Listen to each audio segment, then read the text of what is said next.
Em nome do Pai, e do Filho e do Espírito Santo. Amém. O Senhor esteja convosco, Ele está no meio de nós. E é porque o Senhor está no meio de nós nesse momento que fazemos a nossa oração de abertura, clamando: Senhor Jesus, eu te amo e agradeço por me chamar para a grande família espiritual da Igreja, a qual tanto amo. Confio no Senhor e acredito que o Senhor é meu Pai, bom e providente. Ao refletir sobre as vossas palavras, peço humildemente a graça de ver a todos como meus irmãos e irmãs na fé e de amá-los como membros da minha própria família. Hoje nós estamos na terça-feira da 25ª semana do Tempo Comum e estamos lendo o Evangelho de São Lucas. Hoje será o capítulo 8, versículos de 19 a 21. O Senhor esteja convosco, Ele está no meio de nós. Proclamação do Evangelho de Jesus Cristo, segundo Lucas. Glória a vós, Senhor. Naquele tempo, a mãe e os irmãos de Jesus aproximaram-se, mas não podiam chegar perto dele por causa da multidão. Então anunciaram a Jesus: Tua mãe e teus irmãos estão aí fora e querem te ver. Jesus respondeu: Minha mãe e meus irmãos são aqueles que ouvem a palavra de Deus e a põem em prática. Palavra da salvação. Glória a vós, Senhor. Esse texto do Evangelho de hoje tem um contexto que o envolve.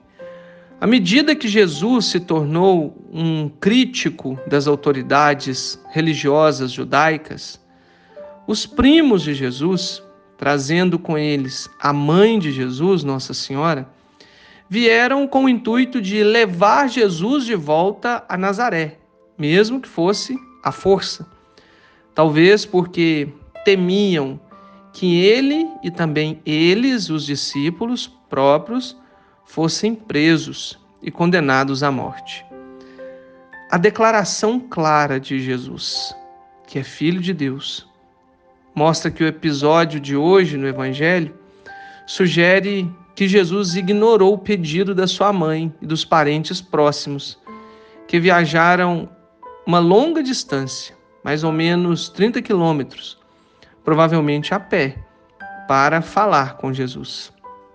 Mas todos os presentes sabiam como Jesus amava sua mãe e cuidou dela até iniciar o seu ministério público.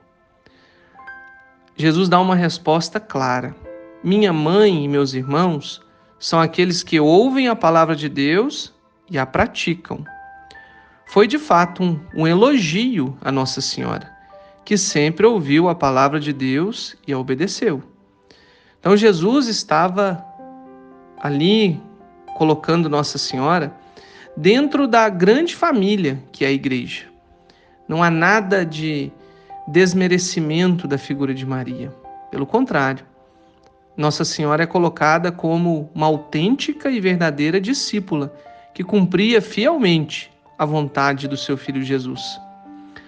Também rejeitou, sem mencioná-las, todas as reivindicações que seus parentes pudessem fazer, que poderiam interferir na sua missão messiânica. Em outras palavras, Jesus estava declarando: Bem-aventurados aqueles que ouviram e guardaram a palavra de Deus, como Nossa Senhora fez, fielmente. Jesus também aproveitou essa ocasião para ensinar a todos os seus ouvintes uma nova lição sobre o relacionamento deles com Deus. Ser um discípulo de Jesus, ou seja, um cristão, significa, antes de mais nada, ter um relacionamento profundo, crescente e pessoal de amor e unidade com Deus Pai, Filho e Espírito Santo, e com todos os que pertencem a Deus como seus filhos, ou seja, todos os batizados. Jesus muda a ordem dos relacionamentos e nos mostra que o verdadeiro parentesco não é apenas uma questão de carne e de sangue. O presente de Deus para nós é quando no batismo Ele nos adota como seus filhos e filhas e somos todos acolhidos na mesma família, que é a Igreja. O dom do batismo nos permite reconhecer todos aqueles que pertencem a Cristo, como nossos irmãos e irmãs. A nossa adoção filial de Deus transforma todos os nossos relacionamentos e exige uma nova ordem de lealdade a Deus e ao seu reino. Em primeiro lugar, absoluto e inquestionável. Jesus estava sempre muito atento à vontade de Deus Pai e a cumpriu perfeitamente. Jesus nos disse que aqueles que ouvem a sua palavra e agem de acordo com ela, tornam-se membros da sua família.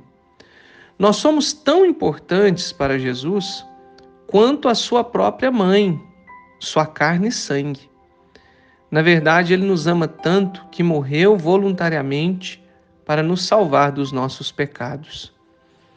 Tendo essa graça de, se cumprirmos também a vontade de Deus e sermos verdadeiros discípulos, de sermos inclusive equiparados à sua mãe, a Nossa Senhora, nós somos gratos a Deus por essa condição de filhos e filhas, de pertencer à grande família de Jesus, e a grande família é a Igreja.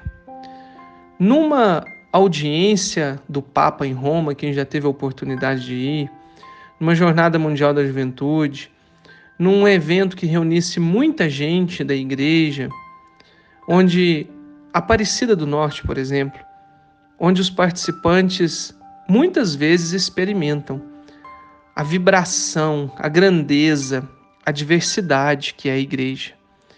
Quando a gente está na presença de centenas ou milhares de irmãos da mesma fé, nós temos uma grande sensação de pertencer a uma grande família.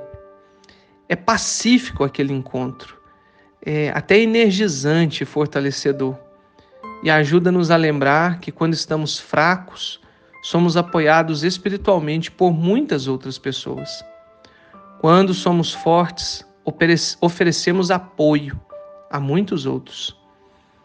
E em Romanos 12, 4-5, a gente lê: porque assim como um corpo, temos muitas partes, e todas as partes não têm a mesma função. Assim nós, embora muitos, somos um corpo em Cristo, individualmente, partes uns dos outros. A Igreja é essa maravilha, essa beleza. E todos nós, discípulos de Jesus, assim como Nossa Senhora e os primos de Jesus, os discípulos, fazemos parte dessa grande família. É uma herança que nós recebemos, a Igreja. Os membros da família compartilham uma herança comum. Como membros da família da Igreja, foi-nos prometida a vida eterna com Deus no céu. E os santos, nossos irmãos, que nos precedem no céu, nos dizem muito bonito sobre o céu. Quero resgatar uma frase de Santa Faustina que nos fala sobre o céu a todos nós que fazemos parte da família de Cristo. Santa Faustina diz: hoje estive no céu, em espírito, e vi as suas belezas inconcebíveis e a felicidade que nos espera depois da morte. Vi como todas as criaturas dão incessantemente louvor e glória a Deus. Esta fonte de felicidade é imutável na sua essência, mas é sempre nova, jorrando felicidade para todas as criaturas. E também temos Santo Agostinho que nos diz: no céu, a boa vontade estará tão ordenada em nós que não teremos outro desejo senão permanecer ali eternamente. Assim nos ensina sobre o céu os nossos santos, Santa Faustina, Santo Agostinho. O céu é o lugar da convivência, da grande família que é a Igreja, que um dia será recebida por Deus lá no céu. Rezemos juntos: Senhor, obrigado por me chamar para a família da Igreja. Aumenta a minha consciência do vínculo espiritual que compartilho com meus irmãos crentes e que minhas ações reflitam seu amor. Ajuda-me a me preparar um dia para a eternidade, como o Senhor e o resto da minha família. Amém. Deus abençoe você, em nome do Pai, e do Filho, e do Espírito Santo. Amém.